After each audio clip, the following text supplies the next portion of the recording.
और आज हम देखेंगे डीमन स्लेयर के एपिसोड नंबर 24 और 25 दोनों को। अगर आपने अब तक इसके पिछले एपिसोड्स नहीं देखे हैं तो उनकी लिंक आपको डिस्क्रिप्शन में मिल जाएगी। तो चलिए जानते हैं आगे की कहानी को इस एपिसोड नंबर 24 के साथ, जिसका नाम है रिहेबिलिटेशन ट्रेनिंग।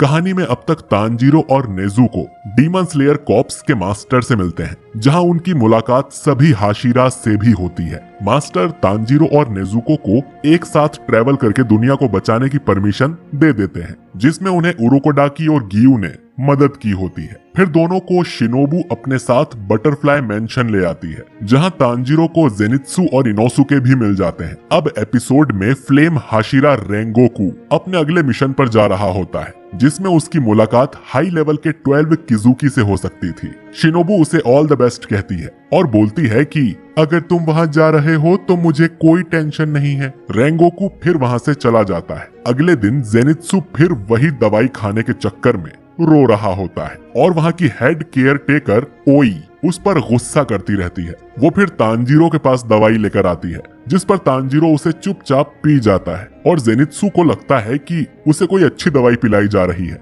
इतने में कमरे में मुराता आ जाता है, जिसे देखकर तांजीरो बेहद खुश होता है कि मुराता सही सलामत है। जेनित्सु पूछता है ये कौन है, जिस पर तांजीरो बताता है कि मुराता ने भी हमारे साथ पहाड़ में लड़ाई की थी। मुराता को फिर पता चलता है कि जेनित्सु एक मकड़ी बनने वाला था और उससे बचने के बाद उसके हाथ छोटे हो गए हैं। वहीं इनोसुके ने अभी तक किसी से कोई बात नहीं की होती है। ओई फिर जेनित्सु पर गुस्सा करने लगती है, जिस पर जेनित्सु भागकर तांजीरो के पास आ जाता है। ये सब देखकर मुराता को बुरा लगने लगता है, जिस पर वो बताता है कि वो हाशिरा की मीटिंग में गया था और वो सभी बहुत डरावने हैं। मगर उसे ये मालूम नहीं होता कि शिनोबू उसके पीछे खड़ी है। शिनोबू को देखते ही मुराता वहां से जल्दी से भाग जाता है। शिनोबू अब बताती है कि कल तुम्हारी रिहेबिलिटेशन ट्रेनिंग शुरू हो जाएगी, जिसमें तांजीरो और इनोसुके तुम्हें जाना है और अगले दिन से जेनित्सु को। दोनों अगले दिन ट्रेनिंग पर चले जाते हैं और जेनित्सु अकेला रूम में उनके आने का इंतजार करता है। जैसे ही दोनों दोस्त वापस आते हैं, जेनित्सु देखता है कि उनकी हालत बहुत खराब हो गई है और जेनित्सु बहुत डर जाता है। अब अगला दिन आता है जब जेनित्सु को भी ट्रेनिंग पर जाना होता है। तांजीरो और इनोसुके बहुत ही दुखी होकर जाते हैं, जिससे जेनित्सु बहुत डरा होता है। पहुंचने के बाद ओई जेनित्सु को बताती है कि सबसे पहले उसकी तीनों स्टूडेंट्स जेनित्सु की बॉडी स्ट्रेचिंग करेंगी। उसके बाद उसे कानाओ के साथ एक गेम खेलना है, जिसमें उसे कानाओ का कप रोककर उसके मुंह पे चाय फेंकनी है। तीसरे राउंड में उसे खुद ओई के साथ मैच खेलना है। ये सुनकर जेनित्सु चुप हो जाता है और तांजीरो और इनोसुके को बहुत गुस्से से बाहर ले जाता है। इनोसुके और तांजीरो को कुछ समझ नहीं आता और बाहर आने पर जेनित्सु उन्हें मारने लगता है। वो कहता है कि तुम दोनों का कल का दिन कितना अच्छा गुजरा है। तुम दिन भर लड़कियों से अपनी मसाज करवा रहे थे, उनका हाथ पकड़ रहे थे और उनसे फाइट कर रहे थे। उसके बावजूद तुम्हारा मुंह उतरा उतरा हुआ था। ये तो जन्नत है भाई, जन्नत। तीनों फिर अंदर आ जाते हैं, जहाँ जेनित्सु खुशी खुशी सारे टास्क कर लेता है, मगर आखिर में ओई से हार जाता है। इनोसुके में भी हिम्मत आ जाती है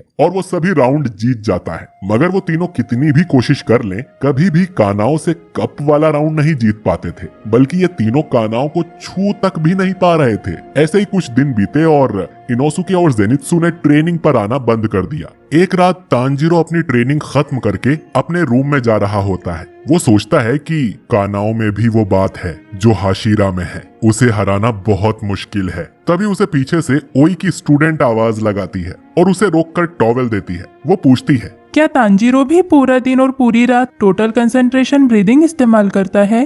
तांजीरो शॉक हो जाता है और पूछता है क्या असलियत में कोई ऐसा कर सकता है? तब उसे पता चलता है कि सभी हाशिरास और कानाओ दिन रात ये टेक्निक यूज करके इतने स्ट्रॉन्ग बने हैं। तांजीरो भी अब ब्रीदिंग प्रैक्टिस करने लग जाता है, पर शुरुआत में उसे काफी मुश्किल होती है। उसकी मदद करने ओई की स्टूडेंट आती है और उसे मिट्टी के पॉट्स देती है। वो तांजीरो को बताती है कि शिनोबू जब भी कानाओ को ट्रेन करती है, वो उसे इन पॉट्स में फूंक मारने को कहती है, जो कि इतनी तेज हो कि ये पॉट्स टूट जाएं। और तो और ये पॉट्स नॉर्मल पॉट्स से बहुत मोटे भी होते हैं। तांजीरो शॉक हो जाता है, इतनी नाजुक लड़की ऐसा कर लेती है। तांजीरो अपनी ट्रेनिंग जारी रखता है और उसे एहसास होता है कि अब वो पहले से और भी स्ट्रॉन्ग बनता जा रहा है। एक रात वो छत पर बैठकर ब्रीदिंग प्रैक्टिस कर रहा होता है, तभी उसके पास शिनोबू आ जाती है। वो बताती है कि मुझे खुशी है कि नेजुको के सहारे ये उम्मीद है कि इंसान और डीमन दोस्त बन सकते हैं। तभी तांजीरो को शिनोबू के पास से गुस्से की स्मेल आने लगती है। शिनोबू ये सुनकर शॉक हो जाती है और बताती है कि उसे डीमंस पसंद नहीं है, क्योंकि उनके कारण उसकी बड़ी बहन की मौत हो गई थी। तो जब भी वो डीमंस को देखती है, उसके अंदर का गुस्सा बाहर आ जाता है। उसके अंदर एक नफरत है जो बाकी हाशिरास भी महसूस करते हैं। शिनोबू की बहन एक बहुत अच्छी इंसान थी जिसे डीमंस पर दया आती थी, पर शिनोबू ऐसा नहीं सोच पाती है, क्योंकि डीमंस सिर्फ झूठ बोलते हैं और खुद को बचाने के लिए इंसानों को मारते हैं। फिर वो तांजीरो से कहती है, चाहे जो हो जाए अपनी बहन की आखिरी सांस तक रक्षा करना। तुम वो कर रहे हो जो मैं भी नहीं कर पाई, तो मुझे खुशी है। शिनोबू वहाँ से चली जाती है और तांजीरो दोबारा प्रैक्टिस करने लग जाता है। अगले एपिसोड का नाम है सुगोकू कानाओ त्सुयुरी। अगले दिन तांजीरो ओई की तीनों स्टूडेंट्स के पास आता है। तुम्हें मेरी ब्रीदिंग प्रैक्टिस में मदद करनी पड़ेगी। मेरे सोने के बाद जब भी मैं टोटल कंसंट्रेशन ब्रीदिंग करना बंद कर दूं, तो तीनों स्टूडेंट्स मिलकर मुझे उठा देना, ताकि मैं सोते हुए भी वैसी ही ब्रीदिंग करूं। अब जैसे ही रात में तांजीरो सोने जाता था, तीनों स्टूडेंट्स उसके पास आकर खड़ी हो जाती थी, और जैसे ही तांजीरो ब्रीदिंग टेक्निक छोड़कर खर्राटे मारने लगता था, स्टूडेंट्स जमकर उसकी पिटाई करते थे। वहीं जेनित्सु और इनोसुके बस ये सब देखते रहते थे। ट्रेनिंग पर भी तांजीरो अकेले ही आया करता था और वो स्ट्रॉन्ग भी बनता जा रहा था। उसमें इतनी पावर्स आने लगी थी कि वो कानाओ को भी हराने के काफी करीब आ गया था और उसने छोटा वाला पॉट भी तोड़ना शुरू कर दिया था। जेनित्सु को ये सब देखकर बहुत बुरा लगने लगता है, क्योंकि वो बिल्कुल भी तांजीरो की तरह नहीं होता है। अगले ही दिन फिर जेनित्सु सुबह जल्दी उठ जाता है और चुपचाप अपनी कड़वी दवाई पी लेता है। दवाई पीते ही जेनित्सु देखता है कि इनोसुके भी उठ गया है और जेनित्सु को ट्रेनिंग पर चलने को कहता है। चलो ट्रेनिंग पर। दोनों शिनोबू के पास आ जाते हैं, जहां शिनोबू उन्हें ब्रीदिंग टेक्निक के बारे में बताती है जो तांजीरो कर रहा था, पर दोनों 5 मिनट में ही थक जाते हैं। तांजीरो बताता है कि मैं खुद भी 24 घंटे ऐसा नहीं कर पाता और तुम्हें काफी मेहनत करनी पड़ेगी, पर उनमें हिम्मत नहीं आ पाती है। इससे शिनोबू इनोसुके के पास जाती है और चैलेंज देती है, क्या तुम इतना भी नहीं कर सकते? मुझे लगा था तुम स्ट्रॉन्ग हो। इससे इनोसुके को गुस्सा आ जाता है और वो प्रैक्टिस के लिए मान जाता है। फिर शिनोबू जेनित्सु का हाथ पकड़कर बड़े ही प्यार से उसे प्रैक्टिस करने के लिए कहती है और जेनित्सु तो बस एक झटके में तैयार हो जाता है और दोनों तुरंत बाहर जाकर ट्रेनिंग शुरू कर देते हैं। शिनोबू कानाओ को भी उनके साथ ट्रेनिंग करने के लिए बोलती है, जिस पर कानाओ दूर खड़ी होकर तीनों को देखती है और एक सिक्का उछालती है। वो पास्ट के बारे में सोचने लगती है, जब वो छोटी थी और अपने डैड के साथ रहा करती थी, जो कि बहुत गरीब और एब्यूजिव थे। वो अपने बच्चों को भूखा रखते थे और मारते थे। एक दिन उन्होंने कानाओ को रस्सी से बांधा और मार्केट में उसे बेचने के लिए ले आए। उसी वक्त शिनोबू और उसकी बड़ी बहन भी वहाँ से जा रहे थे। उन्होंने उस आदमी को रोका और बच्ची से उसका नाम पूछा, मगर वो चुप थी। उस आदमी ने कहा कि इसका कोई नाम नहीं है और तुम्हें ये इतनी पसंद है तो इसे खरीद लो। आदमी बहुत बदतमीज था और शिनोबू की बहन ने उससे कानाओ की रस्सी को छीना और शिनोबू ने हवा में पैसे उड़ा दिए। दोनों फिर बच्ची को अपने साथ भगा कर ले गए और वो आदमी उनका पीछा करने की जगह अपने पैसे उठाता रहा। तब से कानाओ शिनोबू और उसकी बहन के साथ ही रहने लग गई थी, पर अपने साथ हुए टॉर्चर की वजह से वो कुछ बोलती नहीं थी। वो बिना बोले खाना भी नहीं खाया करती थी। तो शिनोबू की बहन ने उसे एक सिक्का दिया और कहा कि तुम्हें जब भी कोई फैसला करना हो तो इस सिक्के को उछाल कर फैसला करना। और तभी से कानाओ उस सिक्के के सहारे अपनी जिंदगी जीती आ रही है। अब कानाओ वापस प्रेजेंट में आ जाती है और चुपचाप वहां से चली जाती है, क्योंकि उसने सिक्के के जरिए फैसला किया था कि उसे तांजीरो और बाकी के लोगों से दोस्ती करनी चाहिए या नहीं। कुछ टाइम बाद तांजीरो का कासुगाई क्रो आता है और बताता है कि